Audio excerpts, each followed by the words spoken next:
Alright guys, I am back with my review of this week's WWE Friday Night Smackdown for September 6th, 2013. And the show starts off with Mr. H's in the ring. All them H's. And he's got all the wrestlers on the ramp. And he says that they can all come up and give their opinions on how he's running the show. And he wants them to all be honest with him and just tell them how they really feel. So of course nobody wants to do this because they know they'll get fired if they do, like Cody Rhodes. Where's my other string thing? Oh, here it is. So Damien Sandow goes first, and of course he praises Triple H. 3MB praised Triple H. Kofi Kingston says he doesn't like it. RVD says he doesn't like it. Ryback says he's pissed off. Everybody thinks he's a bully for the way he beat up Dolph, but it wasn't his fault that Ambrose attacked Dolph from behind. And some of these promos, the RVD promo and the 3MB promo especially, were pretty damn bad. But Triple H says, you know what? I thank you for your honesty. Kofi will get a match against Curtis Axel later, non-title. Dolph Ziggler will get a rematch against Ryback, and RVD will get a match against Randy Orton right now. Alright, so it's Randy Orton versus RVD. Good match here, but Del Rio on commentary, damn. I don't know what the hell he was talking about half the time. Talking about what RVD means in Spanish. Nobody knew what he meant by that, really. It was actually kind of funny because it was so bad. But good match here. Del Rio throws Ricardo into the ring post. RVD dives on top of him. Then Orton hits the drop down DDT on RVD from the apron to the floor, throws him in, hits the RKO, gets the win. Afterwards, Del Rio beats up RVD and puts him in the cross arm breaker. RVD still never tapped out or anything. He just kind of started screaming. I guess he wants to make sure he still looks strong, but I thought this was good stuff. Then we see Daniel Bryan cut a promo. He's supposed to pick a member of the Shield who he wants to face tonight. And he just says that it doesn't matter who he picks, the other two are going to get involved. So he's going to leave it up to the Shield to decide who wants to get beat up first. Then AJ's backstage, and she runs into Layla, Alicia Fox, and Oksana. So they're kind of like the little heel diva group. And she says, you know what, these total divas, they have no talent, and I'd much rather defend the title against one of you girls. And they're like, yeah, it should be one of us. And she kind of riles them up, and then she says, I have an idea, and then it cuts away. So it's Dolph versus Ryback, and Dean Ambrose comes out to do commentary. I thought he did a pretty good job with that. But I didn't think about a Ambrose-Ziggler feud. And this has a lot of potential to just be a really awesome feud between these two, if that's the direction they're going, and it's pretty clear that it is. So it'll probably be Ambrose defending the U.S. title against Dolph at Night of Champions. And there was a point in this match where Dolph chases Ambrose around the announce table. Ryback clotheslines Dolph, throws him in, hits shell-shocked for the win.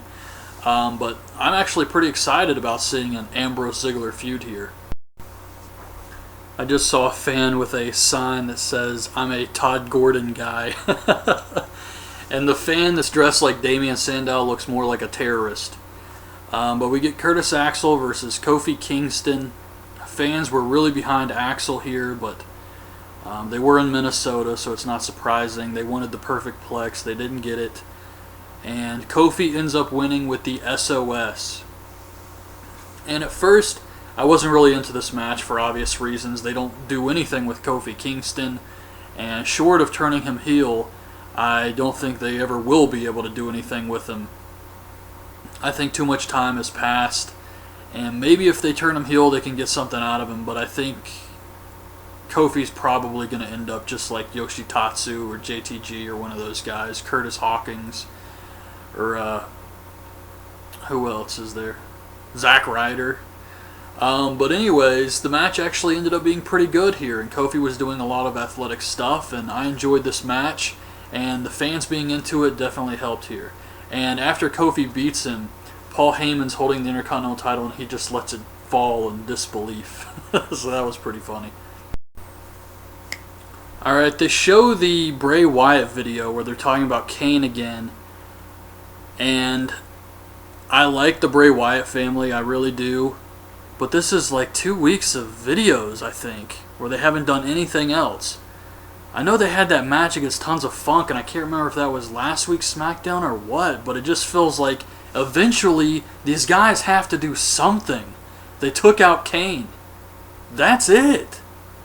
So I really hate to see these guys who make good videos, but it's actually going to end up hurting them because people are just going to think all they are these videos.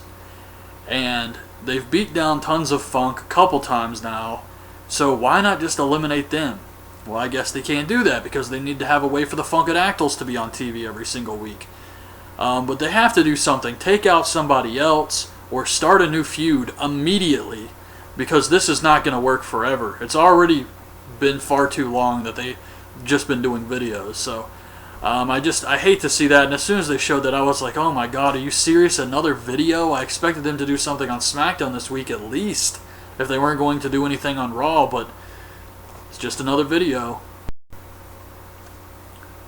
So Paul Heyman cuts a promo about how CM Punk is threatening to kick his ass and tear him limb from limb, and now he's nervous about this because Axel just lost his match.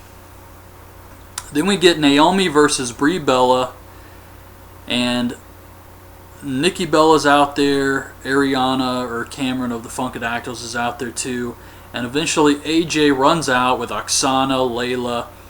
Layla's wearing these furry Bruiser Brody boots, and Alicia Fox.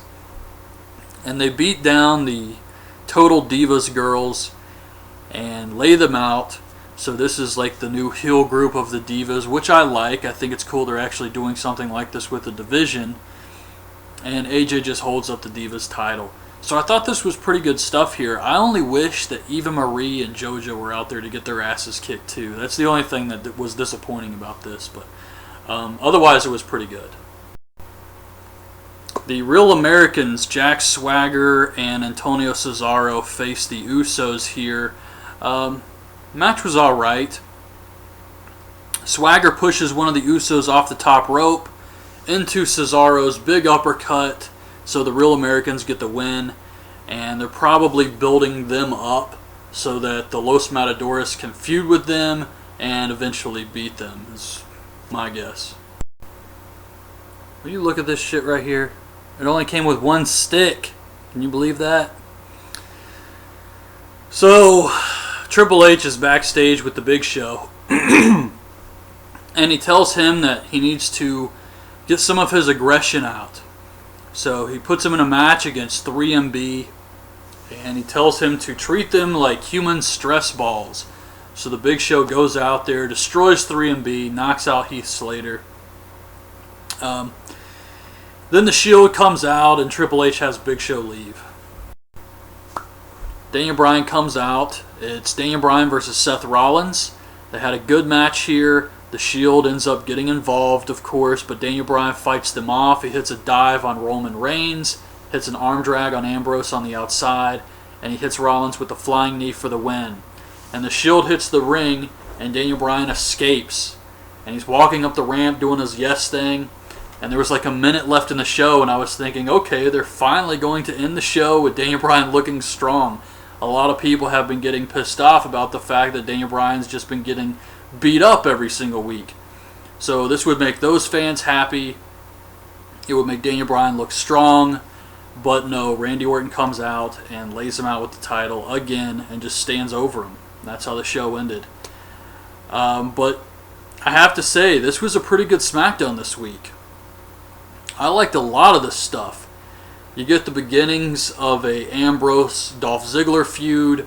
Daniel Bryan, I still thought he looked strong out there, taking on the entire Shield by himself and winning the match. I liked that.